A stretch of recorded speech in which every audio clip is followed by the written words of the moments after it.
Greetings. It is a joy to be with you this morning in this virtual space. Our church community welcomes you whether you are new or a longtime member. We especially want to welcome those who are here for the first time. If you would like to learn more about our community, we invite you to go to nsuc.org and sign up for our newsletter. There has never been a better time to get involved or become a member of North Shore Unitarian Church, and we would love to get you connected. Once again, welcome.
Our service today celebrates a Unitarian Universalist theology for just such a time as this.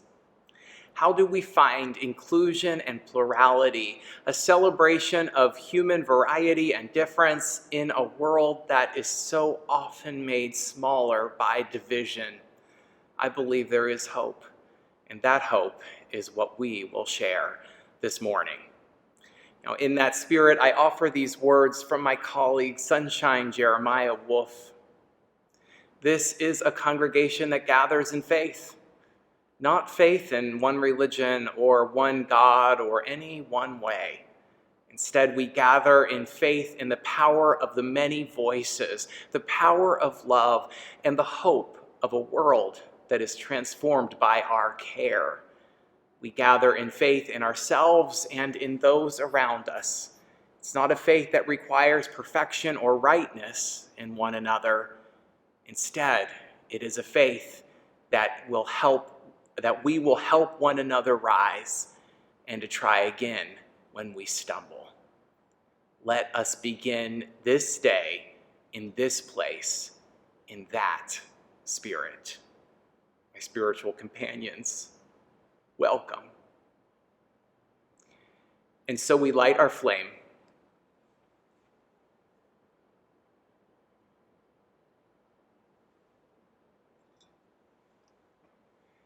This flame affirms the light of truth, the warmth of community, and the fire of commitment. May it be so. Good morning. In just a minute, I'm going to show you a slide containing 25 photographs. I'm going to give you a totally inadequate amount of time to look at these photos and see which images stand out. In this time of COVID, I've selected photos from our time together. I guess I'm a little nostalgic for those days when we could be together in person. Anyway, here you go.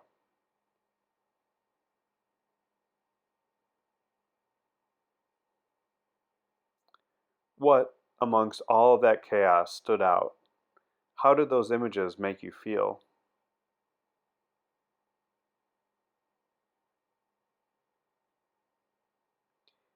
Maybe you're a visitor to our community or a new member, and most of these people or events are unfamiliar. Perhaps you're a longtime member, and many of these images are like sedimentary rocks, built up through time with different layers of meaning and memory. We, of course, all process this chaos and experience these images differently. Is there someone sitting next to you right now? You might ask them which images stood out. If you pick the same images, are your feelings and memories identical? I'm willing to bet that they aren't. One last thought. Chances are there is someone or something depicted in these images that is less familiar to you. My challenge for you as we seek to renew our church year is to seek out opportunities to reconnect, re-engage, rebuild, and rediscover relationships with these people and events at NSUC as we go forward together. Let's make it a great year. North Shore Unitarian Church is a community that is grounded in love, guided by reason, committed to spiritual growth, and striving for justice. We accomplish this mission through the generous donation of our members and friends. And so we invite you to text your donation now. Please note that in order to give, you must include NSUC, the designated fund, and the amount.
Beloved companions, I invite you to join me now in the spirit of prayer and meditation as we connect to the very spirit of life itself, the holy that binds us to each other and the world around us. Educator and activist Parker Palmer encourages us, when the going gets rough, to turn to wonder. Source of love, there's a lot that is rough right now. There is disease and death. There is violence and argument. There is economic and academic uncertainty. Spirit, when we see systemic injustice, may we wonder about the history that built it and be willing to work for change. When we see others struggling, may we wonder how we may be of service and be willing to step up. When we feel judgmental of the beliefs of others, may we wonder what brought them to that belief and be willing to talk it through. When we feel judgmental of the actions of others, may we wonder what they are feeling right now and be willing to address their unease. When we feel defensive, may we wonder what our reactions teach us about ourselves and be willing to delve deep into healing. Spirit of love and acceptance, let us set aside judgment to listen. to others, and to ourselves more deeply. May it be so, and blessed be. Our reading is from the poet David Whyte. It is called Coleman's Bed.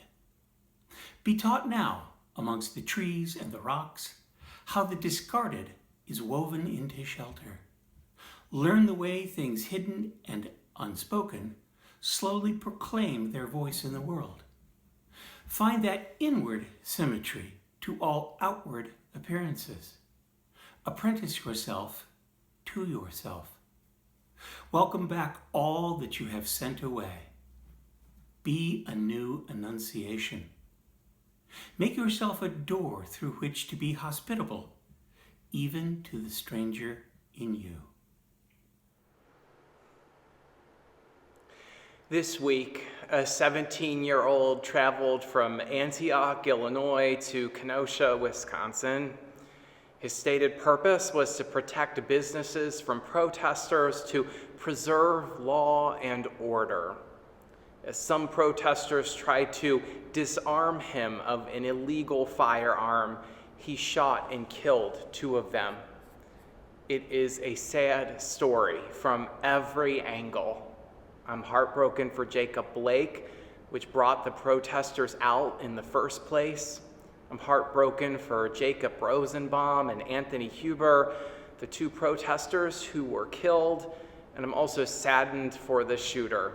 He has ruined not only other people's lives, but his own. In the wake of this event, some commentators have celebrated his act. They are painting him as a symbol for the enforcement of order. Presidential campaign rhetoric has also ramped up in recent days, centering on this yearning for order and for security. If history is a guide, this is a savvy strategy.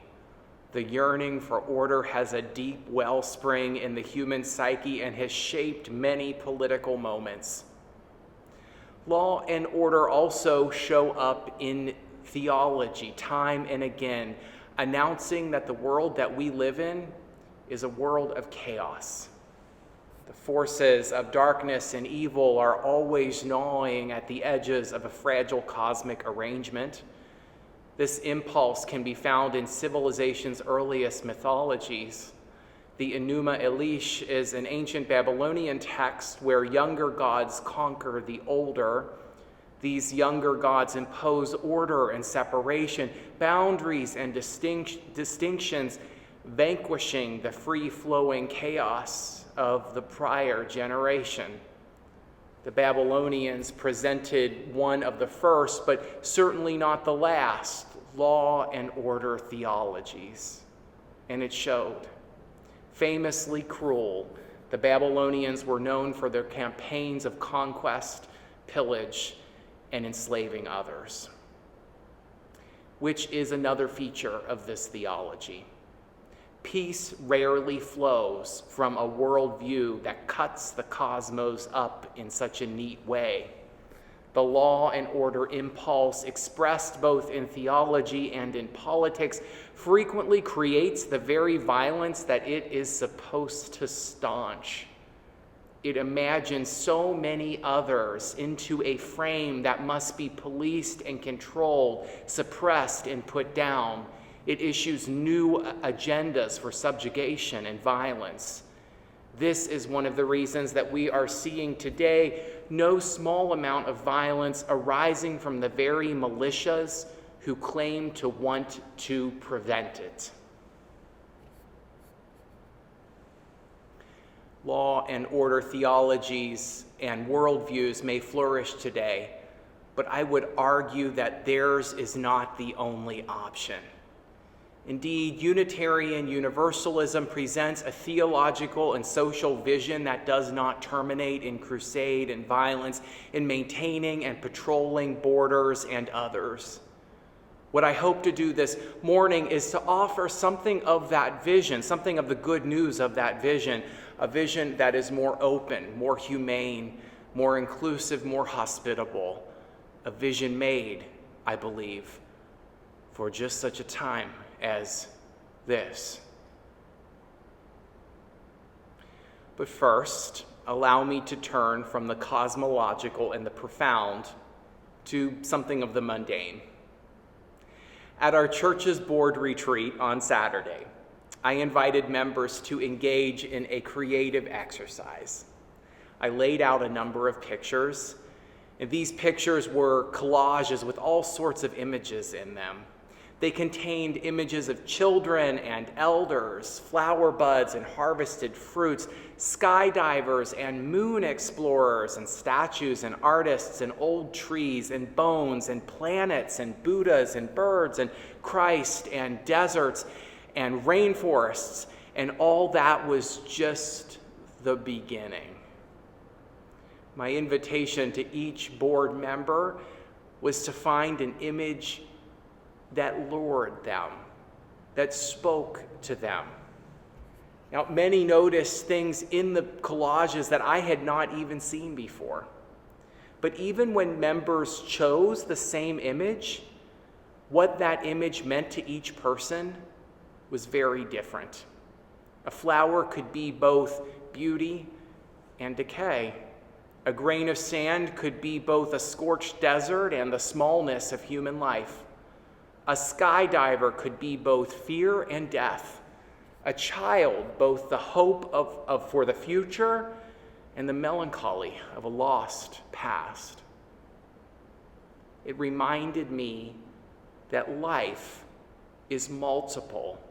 Life has at its heart multiplicity. I appreciate anew a line from the Salvadoran poet Ernesto Cardenal. He writes, "Why say universe as if there were only one and not pluriverse?" Life, the world, the universe or pluriverse is constantly overspilling its edges and boundaries. There's no neat, preordained meaning or interpretation for it. It arrives again and again at the threshold of human experience in flows and spirals, tides and drifts. And we humans are good at cutting it up and schematizing it. We corral parts of it. We structure it and we think it into a frame. We choose what to see and what to ignore. We feel parts and we deny parts. Nonetheless, the news from the universe is always arriving anew in tides and ripples that are different and multiple, changing and swirling, variant and plural. One can almost sympathize with the Babylonians and their desire to vanquish these forces of chaos. The Babylonians could not tolerate the proliferation, the flux, the multiplicity. They needed a sky god to build a border wall for them, to protect them, to make their little patch of the universe neat and tidy and most of all safe. And isn't that the dream, not only of the Babylonians, but of so many of the world's religious traditions? To find that protector who will cut up reality into safety and danger, heavenly helper and infernal foe, garrisoned order and lawless mayhem.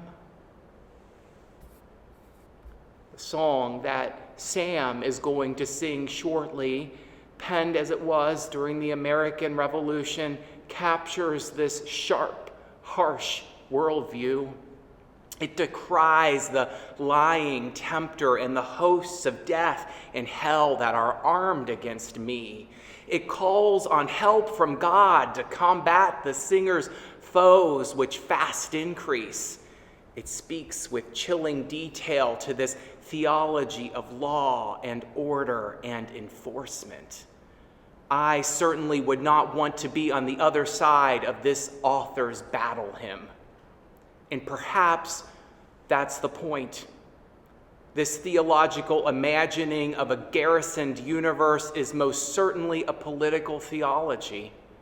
when we imagine the world thus, when we imagine the world as cut up into order and chaos, fortification and anarchy, it is just a small step to translate that politically and socially. The forces of darkness and chaos become embodied in people, and if they try to disarm you, you have to shoot them dead in the streets. A creeping desire for ordering and dominating infiltrates social life until everything and everyone other looms and threatens. White nationalism's tidy hierarchies sound a siren call. Authoritarian intolerance sprouts like fungus after a rainfall. But everything that we have learned from science is that life is not so neatly cut up. Life flows, it spirals, it eddies. It is prolific and generous and uncontrollable. Attentive students of life also learn that human ways of being are breathtakingly various. The world presses beyond the staleness of the same in favor of the freshness of the difference. Its abundance is constantly breaching the levees of human knowledge and experience. To resist this, and I quote Alfred North Whitehead here, is to fight against the very essence of the universe. And so it makes me wonder, isn't there another way to be in this world? A way to love the profusion, the multiplicity, the overflowing, a way to embrace the other who loves something so very different from what we love, a way to fold that difference into our own experience of the world so that the world isn't so neatly cut up into us versus them. The theologians Catherine Keller and Roland Faber argue that we need to cultivate strange attractions. These strange attractions are attractions towards the others, the neighbors, the strangers, the stranger neighbors. I think of it as a sort of theological and ethical promiscuity. Not to cut off the other, not even just to tolerate the other, not to cut off the other with the assumption that we are the only ones with access to the truth. Instead, this is about the desire for the other and for the otherness, to say yes to a universe that is always overflowing our expectations of what it could be and what it could become. To seek out the difference is something to be desired in itself. One of my Unitarian heroes is Hannah Adams, born in 1755. She was the first woman in America to make her living as a writer. She may also have been the first writer on world religions that was not trying to prove her religion's superiority. She's certainly one of the earliest. She had read some of the accounts of other religious traditions that had been written in her day, and these were often fault-finding and frankly racist. They justified an agenda of Western colonialism and conversion. And so she decided to create an encyclopedia of world religions that did not try to prove the superiority of her Unitarianism or any other religion.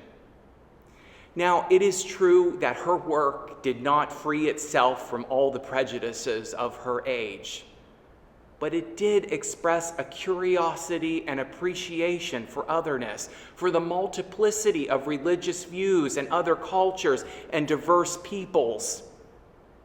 Adams' work proved to be an opening It would not be long until other Unitarians and Universalists began to yearn for insights from other religions and cultures and peoples, began to yearn for untidy pluralities and messy multiplicities against prevailing notions of orthodoxy and sameness.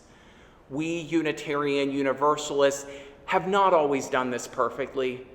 We have not always addressed otherness perfectly or well. But it is a basic impulse within our religious tradition. It is the impulse to resist just that desire to cut up the world into us versus them. And when we are at our best, when we are able to love the folds of difference, to see that what they have to teach us about ourselves, to meet the strange flowing universe in the other that is always arriving anew at the borders of our experience, then we are addressing a beautiful, hopeful, compassionate theology to a world that is in need. God is this world in need of that theology and that message today. We're doing, as Keller and Faber put it, we're seeking the connections that are folds of difference rather than boundaries of separations. And that is the message that we have to share. This is a theology of multiplicity. It is a worldview of plurality, and it is one that I find generous and hopeful, and it is so very needed right now, especially in a time when law and order, dominance and violence cast long, ominous shadows.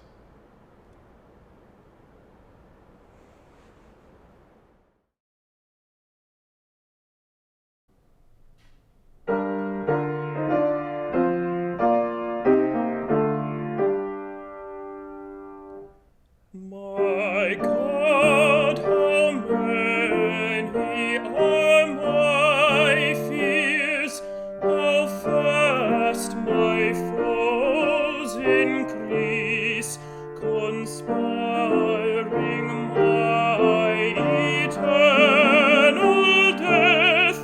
They break my present peace. The lying tempter would persuade there's no relief in heaven. All my swelling sins appear too big to be forgiven. But thou, my glory and my strength, shalt on the tempter tread, shalt silence all my threatening guilt, and raise my drooping head. When hosts of death and hell all armed against me stood, terrors no more shall shake my soul. My refuge is my God.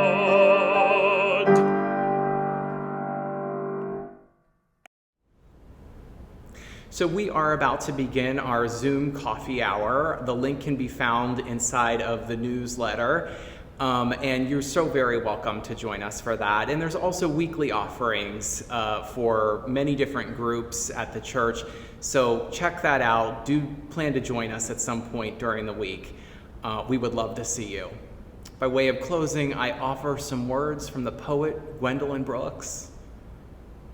We are each other's harvest. We are each other's business. we are each other's magnitude and bond. May those deep connections continue to unfold in our lives as we go forth from this day in this time together. Blessed be.